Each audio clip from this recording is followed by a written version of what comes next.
This is The Art of Charm. Learn everything you need to know to crush it in business, love, and life. The Art of Charm is where ordinary guys become extraordinary men.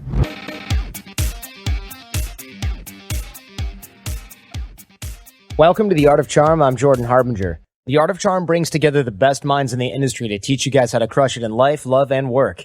Imagine having a mix of experienced mentors teaching you expertise and packing decades of their research, testing, and lessons into a curriculum. We've created one of the premier men's lifestyle programs available anywhere, and it's free. This is the show we wish we had a decade ago, and it's about you. We're here to help you become the best man you can be, or woman you can be, in every area of your life. If you're new to the show, but you want to know more about what we teach live at The Art of Charm, listen to the Toolbox at theartofcharmpodcast.com/toolbox. We've got a lot of fundamentals of dating and attraction, body language, eye contact, vocal tonality, breakups, relationship management, a lot of stuff that's more important than everybody thinks, and it's all covered in depth right there. We've also got our live boot camps running every single week here in Hollywood, California. Details at theartofcharm.com, or give us a call here in the office, 888-413-7177, or you can just email me, Jordan at theartofcharm.com. Looking forward to meeting you guys here at AOC. Today we're talking with a friend of mine, Peter Sage. He's a brilliant dude.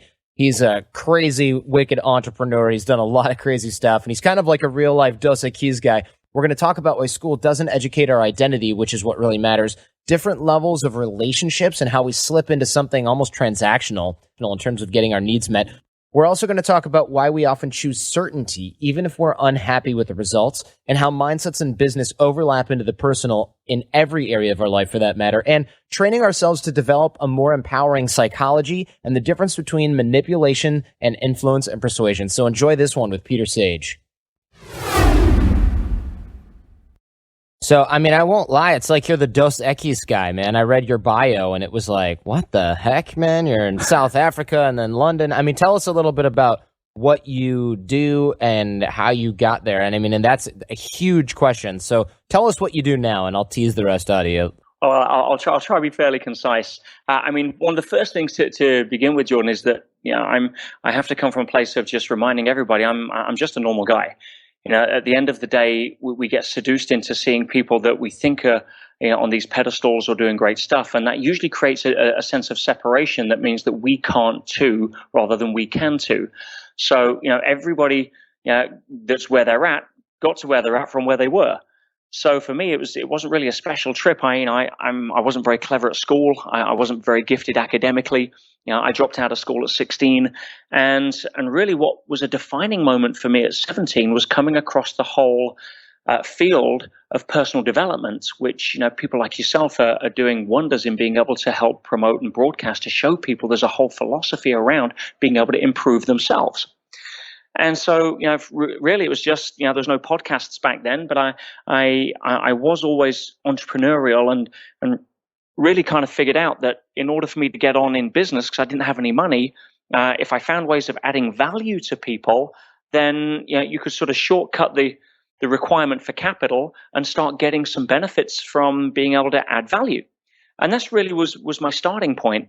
And I set up businesses, and I was successful and I failed, and all the usual ups and downs. But for me, it was about enjoying the journey. It was about this effervescence of life, this unfolding of day by day living that was inspiring to me because I had a chance to do or be something that more tomorrow than I am today. And it was that kind of inherent thirst that drove me to having what I guess some people would call experiences I've been lucky enough to have that other people potentially at this point haven't had the opportunity to do. So that's really where my background was, predominantly business. But what helped me become successful there was really what I was learning in personal development. So what I do, which I think a lot of people have done that have come kind of full circle, not that I feel that the circle's by any means closed, really is about wanting to share and give back. And so a lot of what I do right now is traveling around giving talks or lectures or seminars on how people can get the best out of themselves, whether it be in business or whether it be personal. And that's really where my passion is right now. I've spent a lot of time over the last 3, 4, 5 years in business. Feels good, doesn't it? Oh, I'm old. Yeah. But yeah, now it's about contributing. And really, if we look at the rules of life or nature, nature operates on two predominant principles: growth and contribution. Everything else that doesn't do that is taken out of the food chain. So really, we're just getting back to our natural state of wanting to put a smile on somebody else's face, which I'm sure always feels better than doing it ourselves. Yeah, absolutely, it does. Well, this is great because honestly, I mean, you've got a lot of points on the board, if you will. I mean, you've got like 20 startups that you've started. You're also pioneering the commercialization of space-based solar power, which kind of sounds like Elon Musk-ish type behavior. I mean, this is a multi-billion-dollar project to basically harness clean energy in space and broadcast it back to Earth, which I didn't know was possible, but, apparently it is. And you've also got the extreme athlete thing going. You've raised over $1 million for charities, written books, you speak a lot. I mean, it's really, you could have been born into $1 billion and this would still be amazing stuff. It's really, there's obviously something that you're doing in your mindsets that say, I can do anything. And that's tough to develop and easy to talk about because a lot of people go, oh yeah, space, clean energy. I mean, these are lofty goals that normal people don't even think about trying to tackle, especially in combination with, I mean, you could spend your whole life trying to tackle one of those things and maybe succeed, maybe not. But like we were saying, you've done the extreme athlete thing, raised a bunch of charity money, written books, travel around speaking. I mean, it doesn't make sense for most of us. And most people are thinking right now, I'll never be like this person. But I mean, were you just born like ninja at everything that you tried? Did everything you touched turn to gold? I mean, how can we start to even attempt this type of stuff? Absolutely not. I mean, for a start, I was born into a sort of a working class, background. I did have two, loving parents that gave me support in terms of love. Nothing financially, obviously, we didn't have anything. But, I think you hit the nail on the head, Jordan. It's not about what skills you're born with. It's about the mindset that you develop. And, we don't get taught that in school. We get taught skills. And unfortunately, most people that are trying to achieve things in life fall under the trap of thinking that the more skills they will have, then the more certainty that will give them in order to perform the things they want to do. And it's a hamster wheel because chasing skills to get certainty never works. You just get more skills. So you finish your course or your diploma, and yet all you've got is the illusion of thinking that I was going to be somebody better. Your identity hasn't shifted, your level of certainty hasn't shifted, but your skill set has. So you think something's missing, so now you take the advanced course, and then the train the trainer course, and then the master's degree, then the PhD, and you chase this pattern that runs us most of our lives of thinking the more skills we get, the more certainty we have, when really all we needed in the first place was certainty, and that isn't linked to skills. You show me somebody who has half the skills and twice the certainty, and I'll show you somebody who will produce a result. You show me somebody who has all of the certificates on the wall and half the certainty, and I'm not backing that one. What do you mean by certainty? A feeling that you can, a feeling that this is something you can do. An absolute feeling of knowing that whatever it takes, it'll happen. Now we have those feelings, a feeling of certainty about many different things in our life, but the challenges, and especially when it comes to entrepreneurship and especially when it comes to dating, one of the biggest challenges that guys or girls face, and this is predominant in guys, especially in the dating world, that tend to be more responsible for taking the lead, although that tends to shift a little these days, is that the ability to handle uncertainty is something that most people don't cultivate or develop. And if you're an entrepreneur, that is a prerequisite. Now, there is no certainty in business.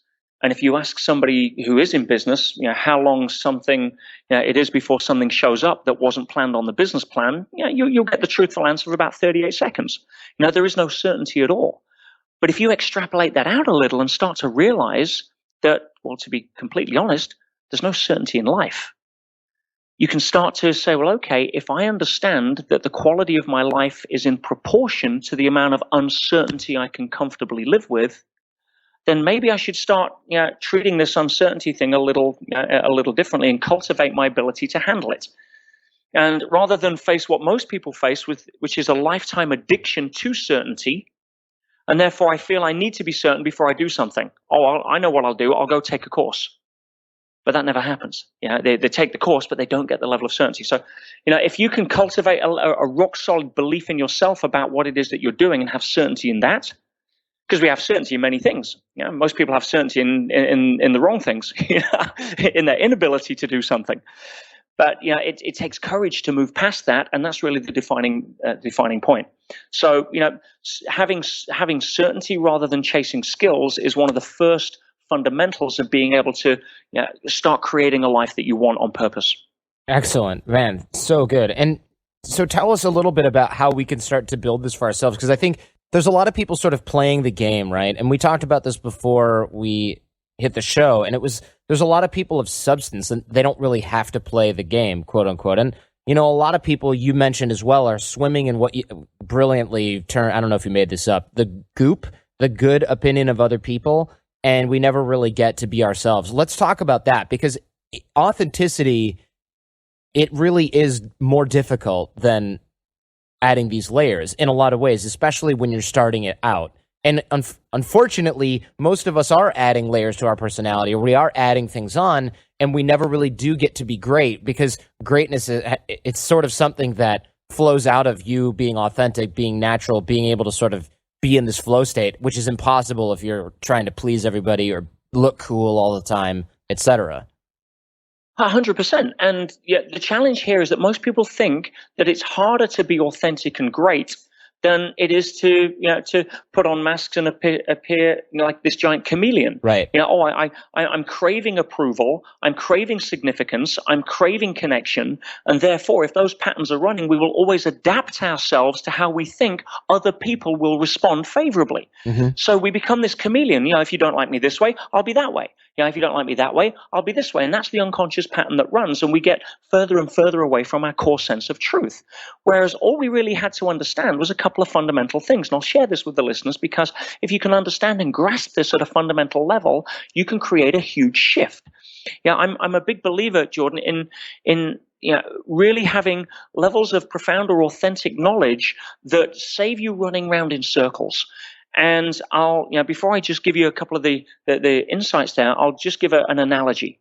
If you have a knee that's hurting, and we go to a physician, and an average physician will do what most doctors do, and they will prescribe anti-inflammatories, painkillers, and rest. And so that's a typical viewpoint. What we deal with is the symptoms. The symptom is that we're craving love, and therefore we'll adapt our behavior to modify it in a way that we hope will give us love. Whereas if you chunk up to a higher level of perspective or awareness, and you go and see more of a holistic doctor or a naturopath, and he'll take one look at you and say, well, hang on a minute. I'm not focusing on the knee. What I'm looking at is the whole thing here. And what I've noticed is you've got this shoulder has a bit of a spasm in it. And what that's doing is it's causing you to sort of tighten there and put an imbalance on the hip, which is creating more pressure on one of the knees, which over time means it's getting inflamed. So let's forget the knee. Let's treat the shoulder. And in a couple of weeks, your knee will be okay. Now, most of us, because we're so hooked into the pain associated with the immediate loss of approval or the immediate need for significance or connection or whatever it is, we treat the symptom, not the cause. Now, what is the cause? Predominantly, most of the time, the fear of rejection, the need for approval, the need to feel that I'm more than, fill in the blank. Yes. Is really about avoiding the fear that we're not enough. And the problem with that, is thinking we have to qualify for greatness. We have to compete on a level of ego. But guess what? We were born good enough. I mean, how people can't realize that out of 400 million sperm, you came out with a gold medal. Yeah, that's right? True. Although, to be fair, I don't really know exactly what mindset my sperm had, so I can't really grasp that. It's I tough. can already tell you, right? For you to beat 399,999,999 others, I can pretty much predict what your mindset was, and it wasn't about giving up, and it wasn't about not wanting to be here. And if you even go to a deeper fundamental question, if you wanted to be here that badly, why Because it sure as hell isn't to work for 40 hours a week for somebody we don't like or don't met in a job that we don't really have a passion for, so that we can earn enough to pay the bills, buy stuff we don't need to show people who don't care that we think we're better than them. Mm-hmm. Yeah, it's kind of funny because I was just thinking, if you're beating 400 million other sperm, it's kind of, I'm not good at math, but somebody out there will be able to do this. What's the probability of being born in the United States? Because I feel like it's probably somewhat of a similar equation, right? It's like your sperm was lucky enough to beat those other 400 million people through no fault of your own because you're a grown adult human. It's kind of like the same advantage. Yeah, from that perspective, we only have to look around and choose things to be grateful for. And especially people living in the States have a lot to be grateful for, rather than some people living in certain countries in Africa or Sierra Leone or wherever it is. So, there's always something we can focus on that will confirm that we're here for a bigger reason than what we're usually settling for. And the reason we go off on this journey of inauthenticity is, again, because we feel we need to appear a particular way to impress somebody or to avoid the fear that we're not enough. And unfortunately, that's a hamster wheel to nowhere, because you can never satisfy that craving, because there's always somebody bigger, better, stronger, more rich, more good looking, taller, whatever it is that your insecurity happens to center around. So playing that game is exhausting. Yeah, absolutely. And sort of on the converse side, a lot of people think, all right, I just have to be good enough for this certain amount of time, and then I'll catch a mate or whatever. I catch a girl, catch a guy if you're a girl listening to this, and then the pressure's off, and now I can revert to my default personality, and then it's like your relationship, of course, unravels, everything goes to hell, and you wonder what happened. And so you and I were talking about this offline. It's far better to work on yourself first, become the person that you would want to be, that you can attract somebody that you'd most want to be with, rather than like trying to, we call it punching above your weight, right? And then ending up with something that you have to maintain or can't maintain. There's a lot of tie-in here. It's not just dating, but it's very meta, right? I mean, how do we stop swimming in the goop? How do we get out of that pattern? Because it's something that's taught. It's not something that we make up and that some people are afflicted by and other people aren't. And you hear this sort of, there's a trend of people being like, I don't even care. I don't give a fuck. That's like a trendy thing online. Like, I don't care about what other people think of me. And usually it's just kind of an excuse to be a jerk, because those people have given up on actually being effective. Or either that, Jordan, or it's the flip side of the same coin. I won't get my significance by, trying to fit in with the crowd. I'll get my significance by, flipping the bird and saying I don't need it. Whereas if the pattern had truly been taken out, then they wouldn't be proclaiming the fact that they don't need the good opinion of others. Exactly. Right. You're 100% right. Instead of saying, you're right, I do seek other people's approval, you go, I don't seek other people's approval because I don't even care. Doesn't that make you guys like me more? I hope it does, because you're actually seeking people's approval by proclaiming that you don't need it. Yeah, you're 100% right. I never thought about it like that. Yeah, but you nailed it. Now, honestly, I can't stand web stuff. I don't like it. I never liked it. Bad experiences in the 90s until recently. But finally, guys at Squarespace, and gals for that matter, figured out that there's an all-in-one platform that they could build. And this makes it fast, easy to create your own personal website. It looks really good. It works for your business, too. You can create an online store. There's a lot of the headaches that normally are reserved for just entrepreneurs and startup guys like me are completely surgically removed by using Squarespace. It's really easy. It looks good. It's beautiful design. You can drag and drop stuff. I mean, hello, how has that taken 15 years to develop? For God's sake. But they do that, and it's so easy, and they've got 24/7 support through live chat and email. They're in New York, Dublin, and Portland, so you know what I mean. People speak English when you ask them questions in English. And plans start at like $8 a month. So if you're not sure if your business is going to be the next multi-million-dollar thing, you don't have VC backing, you don't have to go broke trying to do a website. And it includes a free domain if you sign up for a year. It's got really good design. I would say there's a trial. You don't need a credit card. Build your website today. And when you decide to sign up for Squarespace, use the offer code CHARM to get 10% off your first purchase and show your support for the Art of Charm. Thanks to Squarespace for supporting AOC. But when it comes to relationships or life, as you say, it is very meta. One of the biggest challenges is that, well, for a start, awareness is the first step.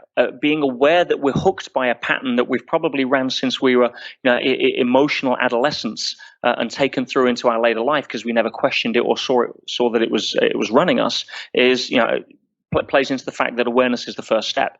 But when it comes to relationships, most of us, unfortunately, get into or seek relationships for the wrong reasons completely. And most of that is to try and fill a gap that's missing, hence punch above our weight, because then, I'll have something that makes me better. And it's almost like, people are walking around like a giant, half circle, like a capital C. And they're looking for somebody else who's a capital C mirror image of them so that they can kind of join together. And in the famous words of Mr. Cruz, you complete me. And the challenge with that is that it instantly puts a frame on the relationship of codependence. It instantly puts a frame around it of fear of loss. And you are almost guaranteed to modify your behavior at that point as a result of the reasons you got in. Now, it may take away the fear of loneliness temporarily. It may take away the fear of feeling unloved. But you're still gone out to find somebody to fill a gap that you had, rather than say, well, hang on a minute. If I first understand that my responsibility is to become the full circle myself first, then I can attract somebody else who's a full circle, and we can get on with the business of loving each other rather than thinking we need each other in order to be more than we were.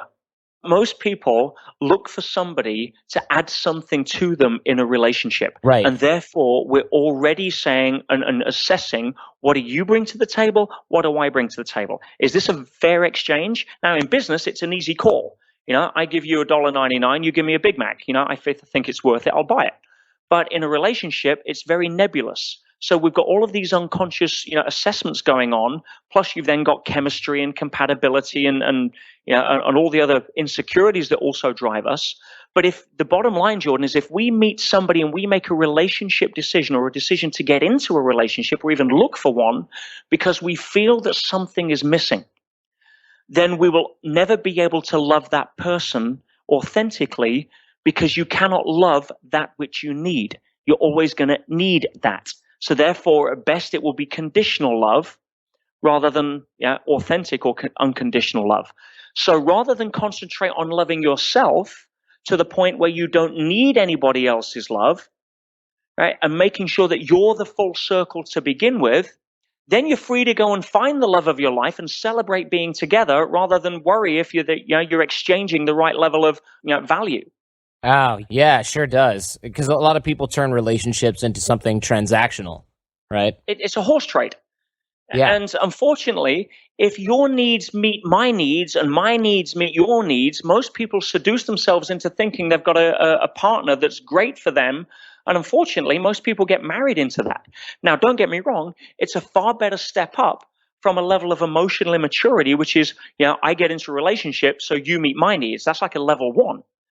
Now, egocentrism at that level will only get you somebody who fulfills your needs for a certain amount of time before they say, whoa, hang on a minute, this should be a two-way street, and they'll always trade you out for something else. So level 1 players that focus on, how can I get my needs met by the person I'm with, are always on that treadmill.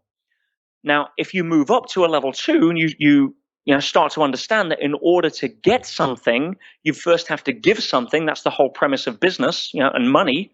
You only get money by giving something for it first. It's like sitting in front of the fire saying, I'm cold and I'm bitching about it. So, please somebody give me some heat and I'll go outside and fetch some wood. That doesn't work. So if you're saying to somebody, you meet my needs and I'll meet your needs, and those needs seem to be compatible in that moment, hallelujah. I like this person. The challenge with that is that most of the time, we don't even know what our own needs are. If I say, what are your needs in order and sequence, you don't sit there and analyze it. You just go with where your emotions take you and what triggers you in one way or the other.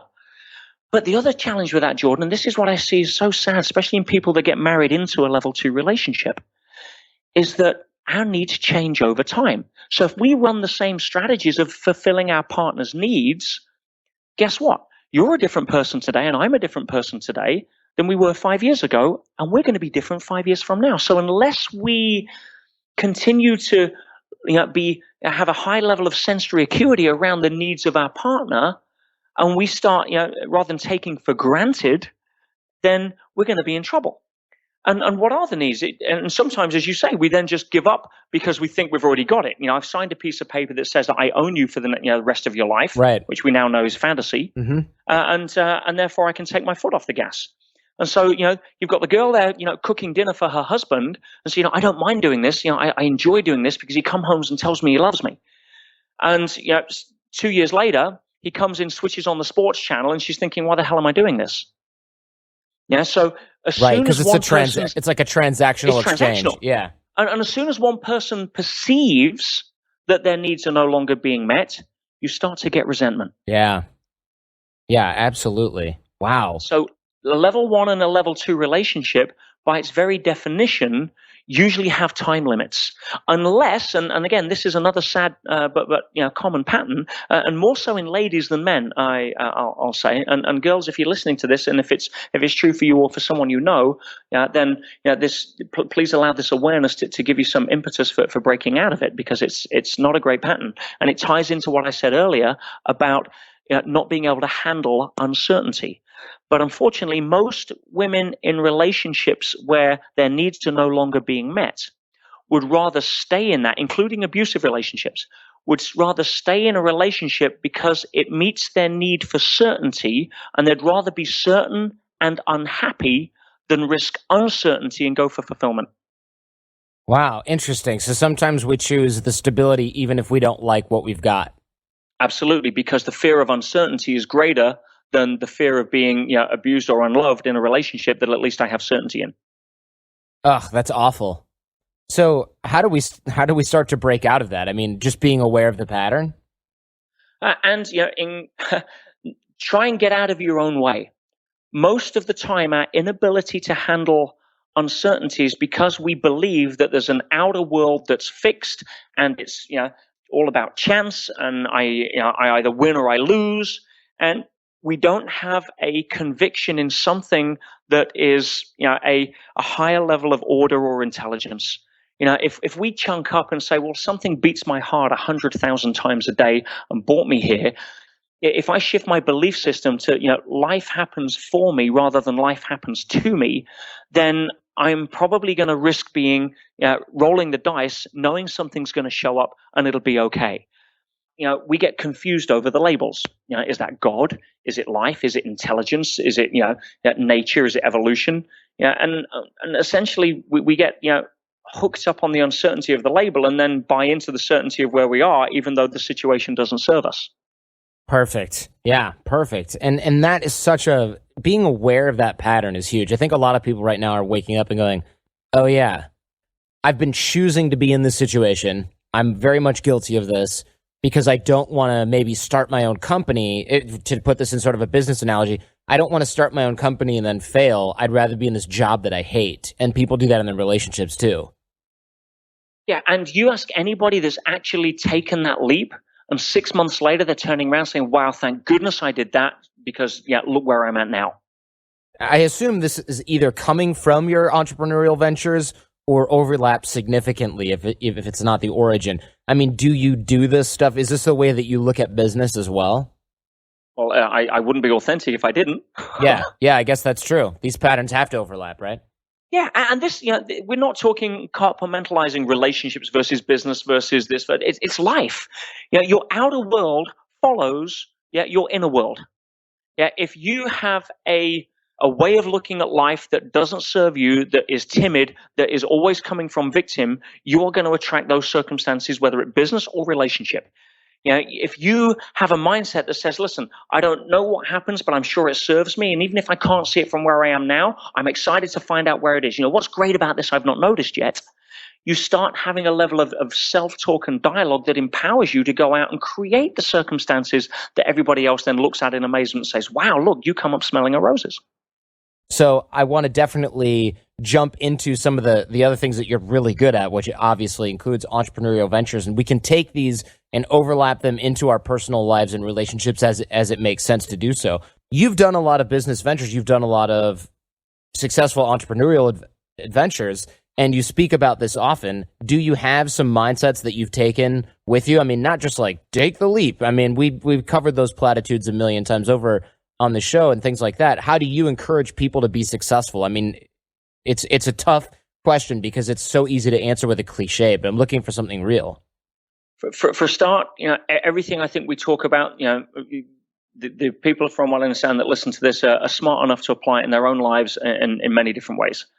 And from focusing on a business or success perspective at this point, here's what I would say. If you go back to some of the initial issues, if you are able to understand that most people are being driven by a level of insecurity, even if it's covered by many different outer layers of confidence, that really, if you can get over the fear that you need the good opinion of other people, if you can get over the need for approval, if you can accept yourself as being good enough the way you are and then just go and play the game, then no matter what path you're going to be going down, you're already stepping up.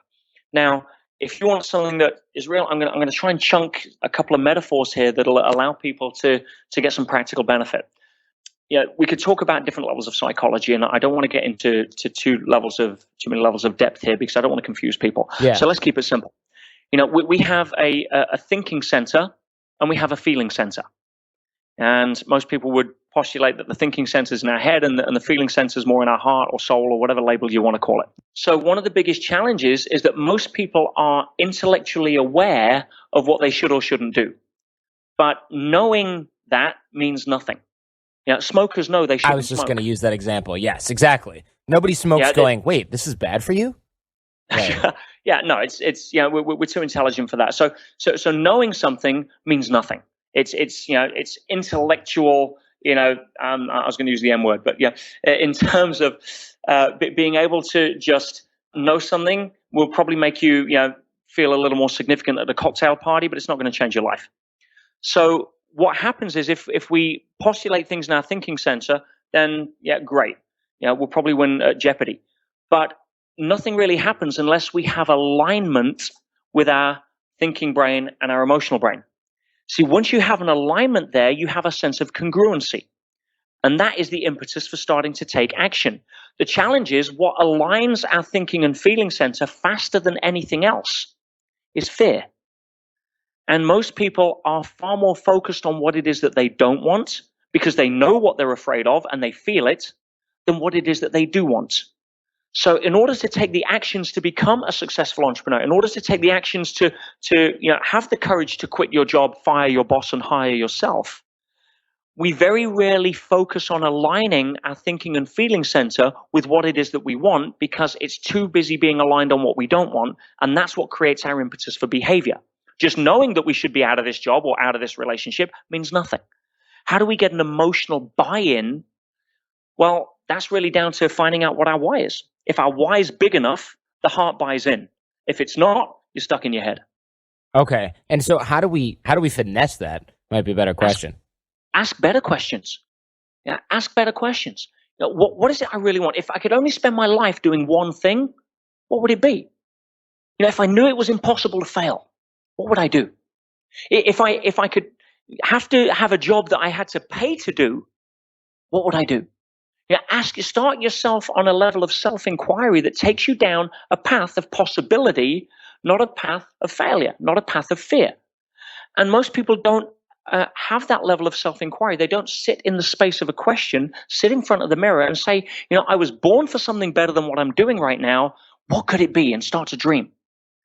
I understand that. I totally get that, and I am with you on that. But here's the problem, and this isn't something that's new for you.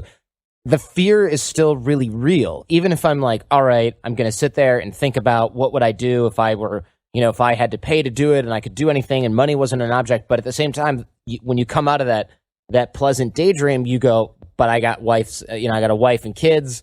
I got bills. What if I fail? I'm going to look stupid. What if I fail? Yeah. And that's, it's toxic thinking, but it's also, people have to be, and yes, I would say if you're 25 and you're single and you live, in an apartment that is below your means, or you live with your parents or something, you can afford this thought exercise and you can afford to take action on something, no matter how ill-advised, and you'll probably be fine. But if you've got kids looking up at you and a wife that's, working a job to help support you, you've got to do something. It's harder to play fully with appreciate that. You know what I mean? 100%. Unfortunately, that mindset is what keeps people most of the time from being able to follow their dream. But what I'm not advocating here, Jordan, is the fact that we should say, you know something, let's read a positive book. Let's listen to Jordan and Pete. Let's walk in, quit my boss, tell him to take his job and give it to somebody else.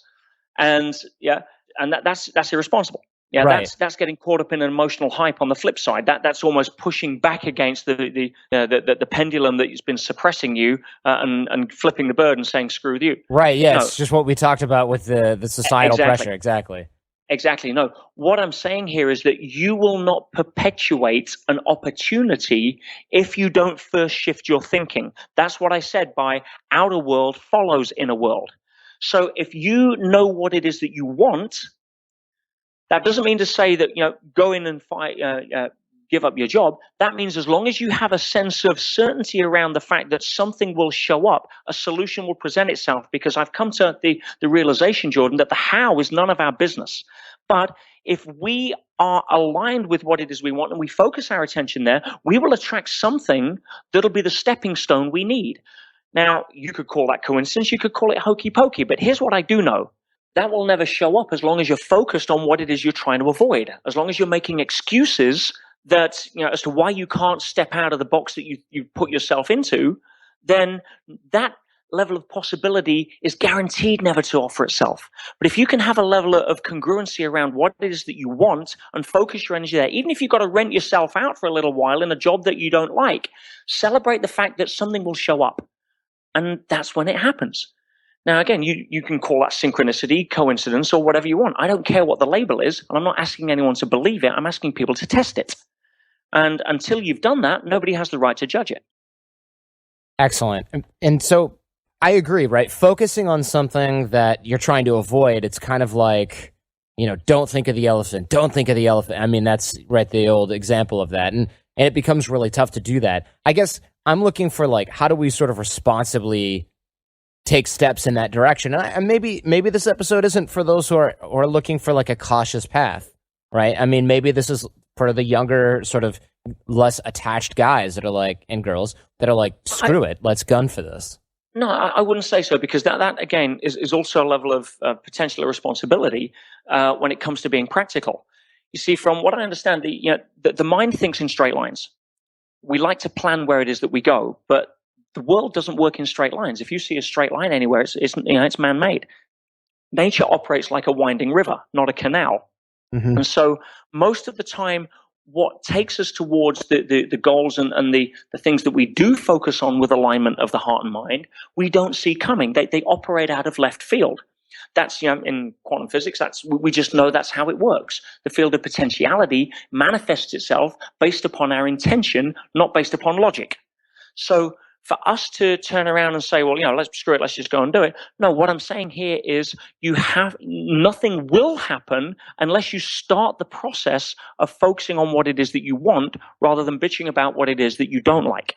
And another analogy here is I say to people that complaining about your current circumstances is the glue that keeps you attached to them.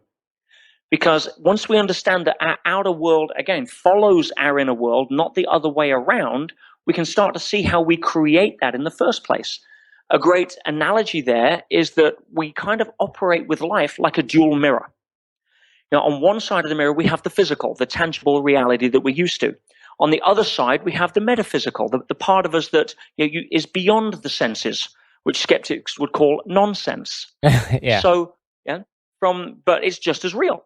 What makes you, or the listeners them, is not the physical side. That's changing moment by moment. You're a physically different person now than when you were 5 years old. That can't be you. The essence of you is the metaphysical. It's the hopes, the dreams, the wishes, the aspirations, the sense of humor, the values. All of that makes up you. Now, you can't bottle that and sell it. That's who. If I took that out of you and put it in somebody else, God knows you'd be them tried. with a different body. Yeah. Yeah. So the metaphysical is just as real. We go there every night when we dream.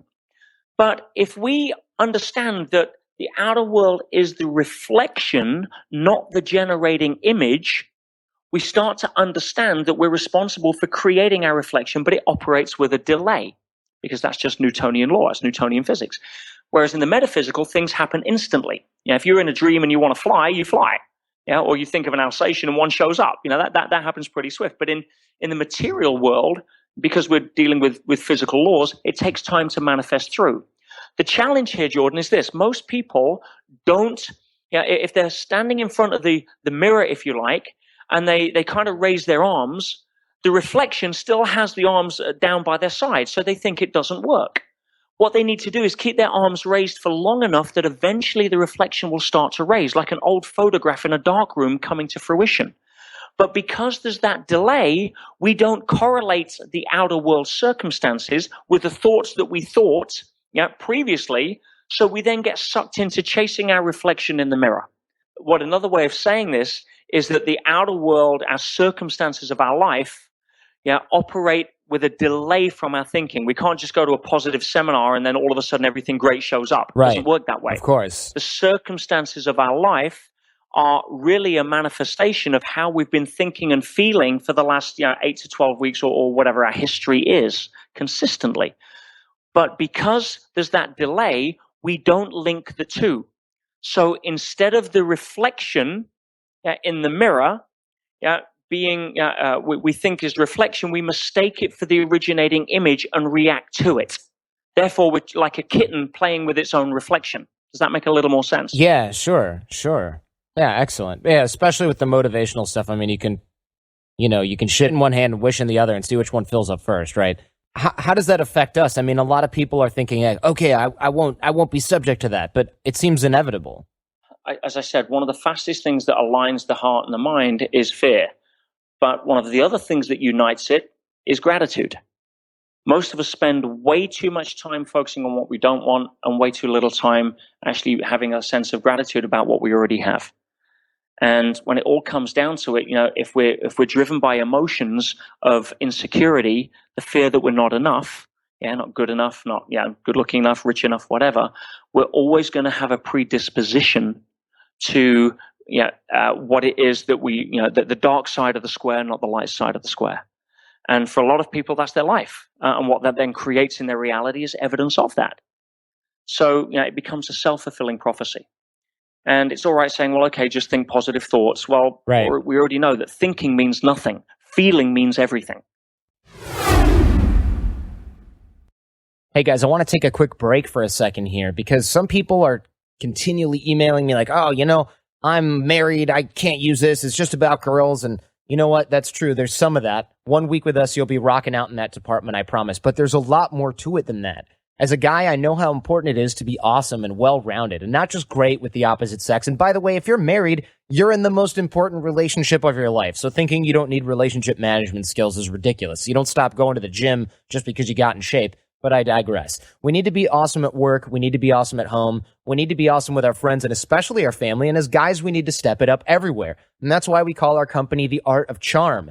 It's that special something that gets you results wherever you go. It's that X factor, man. And trust me, the results are real. Every day we get new emails from guys and calls, guys who took the program. And what I hear is amazing. And of course, you guys are hearing some of that in other spots on the show where I actually interview alumni in those little mini plugs there. And weeks after graduating, they're getting promotions. They're getting new social circles. They start new businesses. They find partners. They get a new life. And it's not an accident. If you guys are listening to the show, you're the type of person that's interested in improving yourself or at least putting lip service to that. And there's a lot of options out there today, but I think you guys have already decided. If you guys are willing to discuss options for improving your relationships, your career prospects, and your whole life for that matter, send me an email, jordan@theartofcharm.com, or call me, and we can schedule a call to help sort you guys out. And I hope to hear from you soon, and enjoy the rest of the show. So how do we develop that empowering psychology, right? Because I agree with you on all points. As vulgar and crass as I might be, this is exactly what we teach at The Art of Charm. We do it in a very practical way. And that's why I'm really interested in how this is done, because there's a lot of people who are listening right now who are going, yeah, of course, thinking, this is feeling this and making it happen and like really embodying this. And then it's sort of they get out of their car and their morning commute and reality sets in and they go, because we need to develop this background psychology of feeling this way. And we need to cultivate that somehow through habit, right? I would imagine. 100%. When was the last time we sat down and wrote down what we were grateful for or kept a list? Or added to it, or chose to focus on that. One of the best things and worst things about the mind is it can only hold one focus at a time. Now, you can say we can multitask, but that's just holding, smaller amounts of different focuses in shorter time frames. But, if you picture almost like a compass needle, it can only point in one direction. So we have to shift that ourselves, and that's conscious choice. But if you're used to the habit and operating at a level of victim where we're blaming circumstances that we don't want, it's hard to change the direction of the needle. So one has to take personal responsibility, give up blame, and start moving from a victim mentality to an achiever mentality. And that's conscious choice. There's no reason why you can't do that, apart from conditioning and being happy with the excuse that you can hide behind the fact that it isn't your fault. And if you want to do that, then it's your life. And I was certainly there at certain parts of my life, as we all are. But the knowledge and the awareness starts the journey towards freedom of that. And if you're sick and tired of being sick and tired, then bitching about it's only going to bring more of it.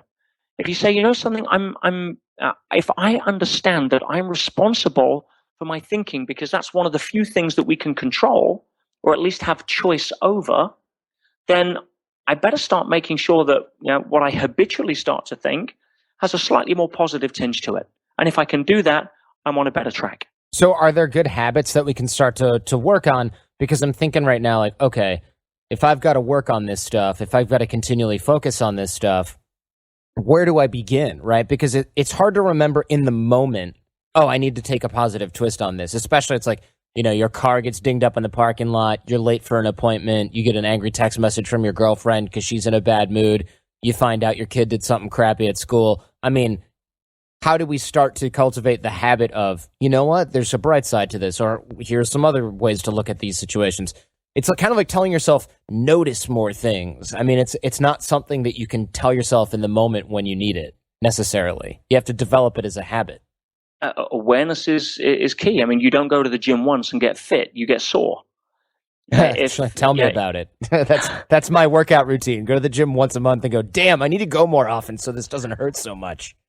Yeah, so it is a level of consistency, but I think what people are craving here is not more intellectual stuff. It's strategies. It's stuff they can actually do and get a result on, rather than read the next book that somebody's trying to shove down their throat because it's a way of rehashing the same old stuff. Yes, so quite. If you can come from a place of just doing some simple, basic things, and I've alluded to a couple of them already. One is just train yourself to ask better questions. What's great about this I've not noticed yet.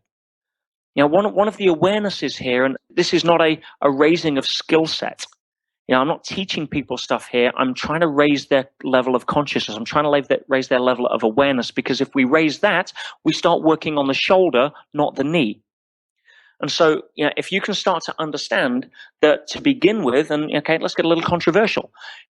When an event happens, it's just an event.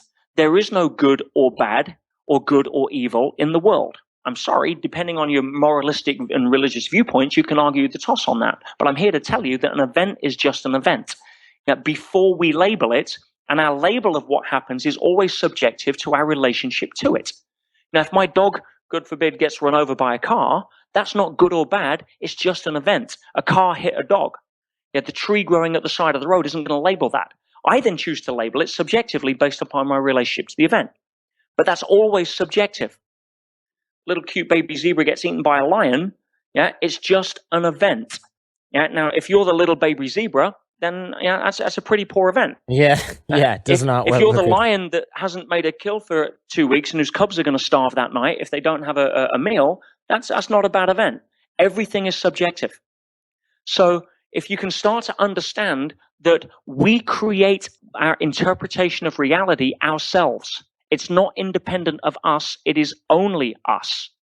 So, and this is where we start to come from a place, Jordan, of understanding that everybody has their own way of looking at life. And if I impose my way of looking at life on everybody else, then I'm going to be on a hamster wheel of unhappiness for a pretty long time. I'll give you an example. Let's put a dating example together. Sure. Bring a bit of reality into the conversation about being authentic. And if people get what I'm about to share, I think there's a level of freedom that's available here that I'm hoping some people will take advantage of. So let's say you're standing at a bar. Let's make it a corny example. And you see a girl on the other side of the bar, and you catch her eye, she catches yours, and there's an element of chemistry there, and you've certainly got some self-talk about, that would be something I would like to pursue. Let's leave it at that. Okay, gotcha. Yeah, because that's what's going through your head. That would be something I would enjoy pursuing. Yeah, yeah. How very English. Yes, I appreciate your tactfulness, good sir. Marvelous. So but a lot of the time, what we're thinking of, guys, is okay, how do I get on my game? I wonder if she's noticed that I paid with a 50 instead of a 10. I wonder if I order champagne rather than a beer. She'll think this of me. Or I wonder if she's noticed my form, or my Armani shirt, or whatever it is. And that there's a level of projection of your best features to try and get a reaction that's favorable. If we chunk up to that, okay? Yes. Guys, do you know what's actually going on? And girls, feel free to chime in on comments here if you get a chance. See if this is true for you. And if it's not true for you, then that's fine. But here's what I perceive is really going on. What the girl's actually thinking is, I wonder if he's noticed that I haven't done my nails. I wonder if he's noticed that ladder in my pantyhose. I wonder if my hair's gone frizzy in this in this nightclub. Essentially, what game they're playing is the same game in the mirror that the guy's playing. Why? Because everybody lives in their own universe, the center of their own universe, and thinks that everybody else is looking at them in the center of their own universe, and forget that everybody else is doing the same thing. Oh, excellent. Yeah, of course. We're all just micromanaging. We call that being in your head, actually, at the Art. We actually have a word for that. It's just hyper self-awareness. And what it does is it causes a lack of focus on the external and a lack of presence. Sure, but the misperception there is also what's going on. So let me offer this phrase, and I'll say it twice because it's so critical to a level of freedom of getting off the game of trying to be good enough, or thinking I need to appear a particular way to impress somebody or get a result. And it's this. Most people, guys and girls, don't care enough about you to bother to give an opinion because they're too busy being worried about what they think you're thinking of them. I'll say that again. Yeah, do that one more time, yeah. Most people don't care enough about you to bother to give an opinion because they're too busy being worried about what they think you're thinking of them. Boom. And in fact, my grandpa used to say something like, and I'm going to screw this up, I've mentioned it on the show before, he spent the first 20 years of his life really worried about what other people think about him, and he spent the second 20 years of his life not really caring what anybody thought about him, and then he spent the third 20 years of his life realizing that nobody was ever thinking about him.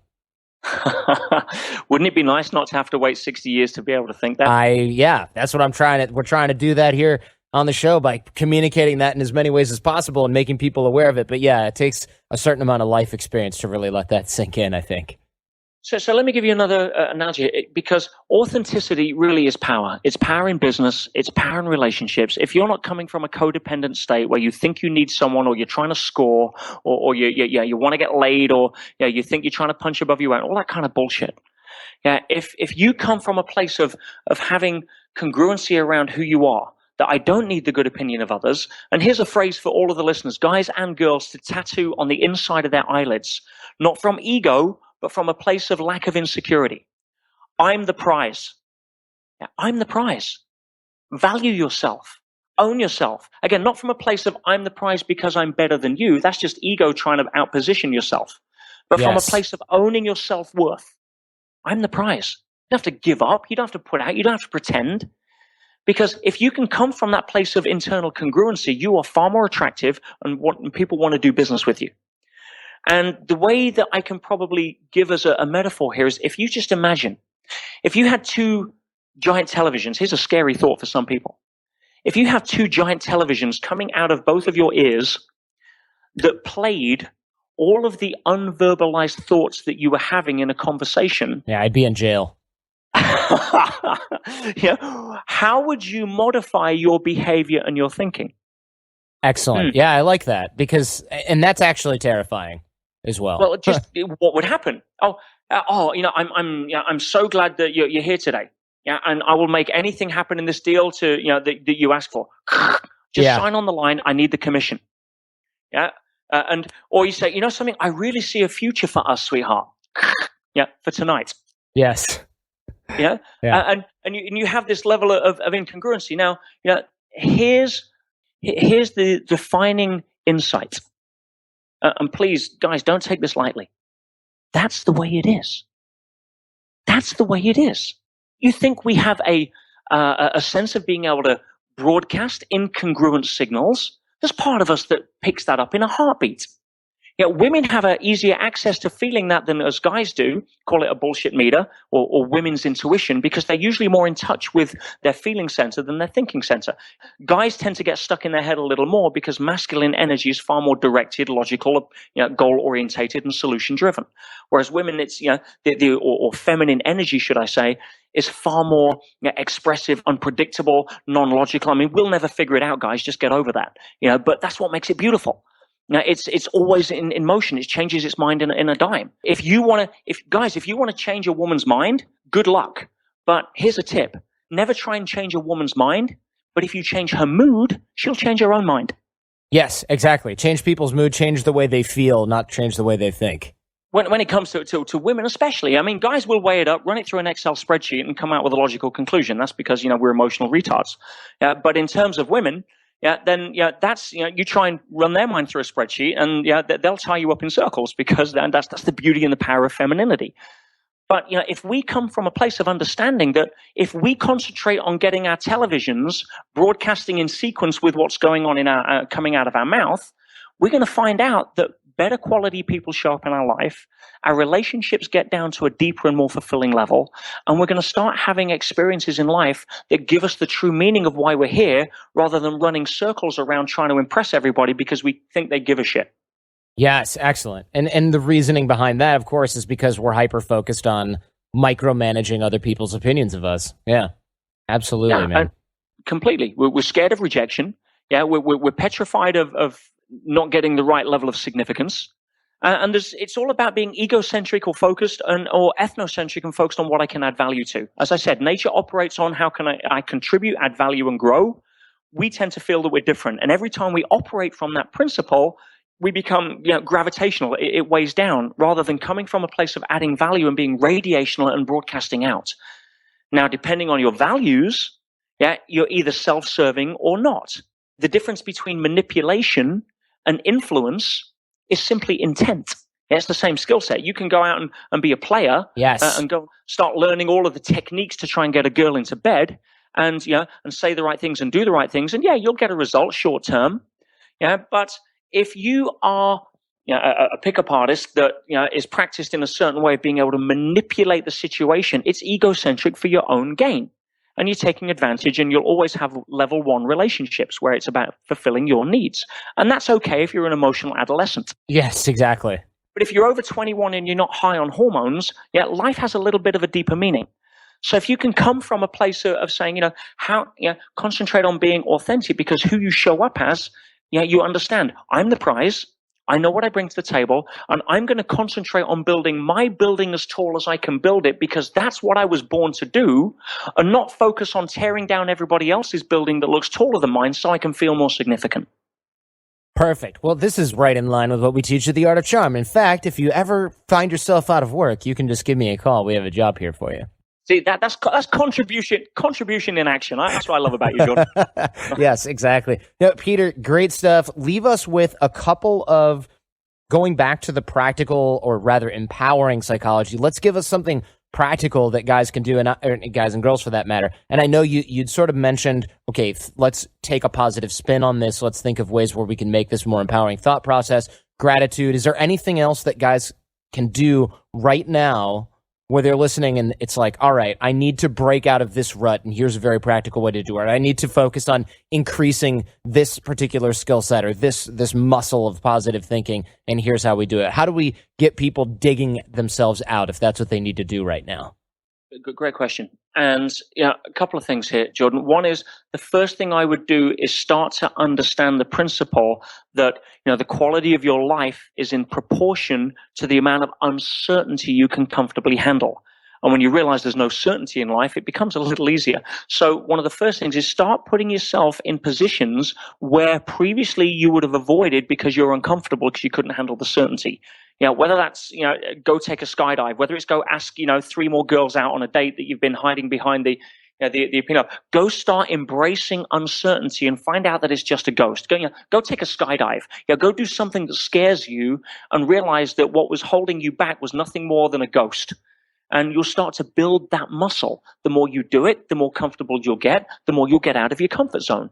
And if people only knew what a comfort zone was, they'd jump out of it in a heartbeat. It's so inconsistent with why we got born with the gold medal of being 400 million to 1.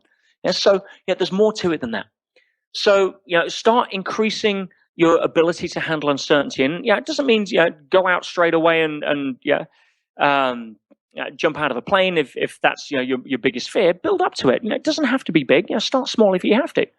But what scares you. What, whether it's speaking in front of a group, go speak in front of 5 people, then go speak in front of 20 people.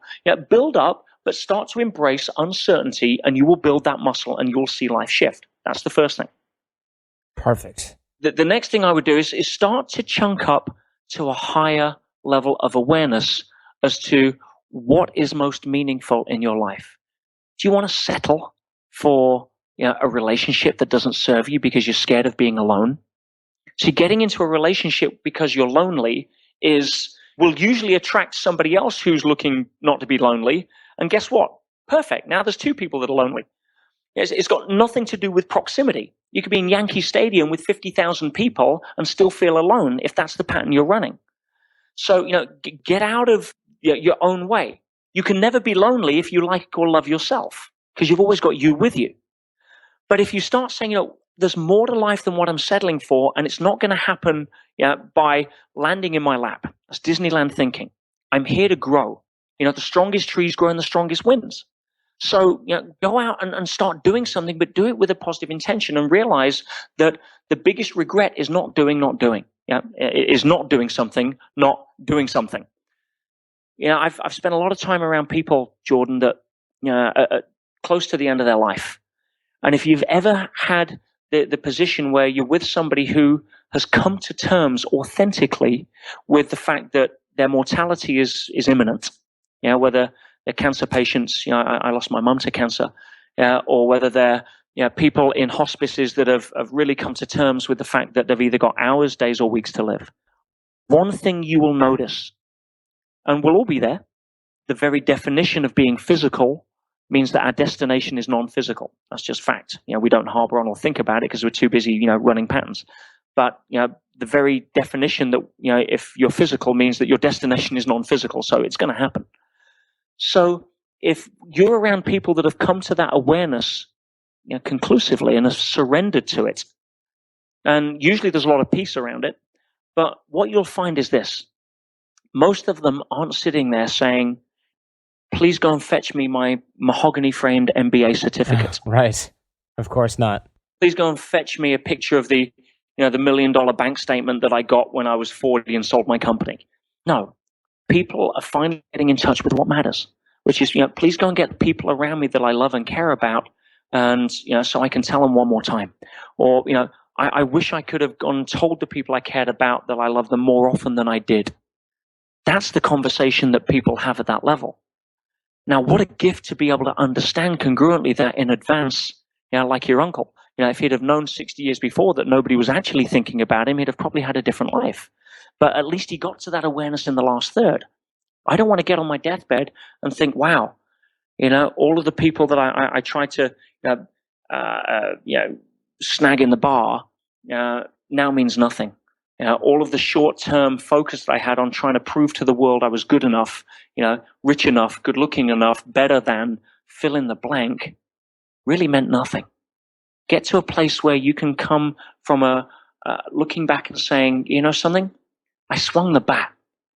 And if I'm lucky enough to be able to choose the last words out of my mouth, if it was my last breath, I'd want it to be, wow, thank you. That was spectacular. Other than that, it's all a game.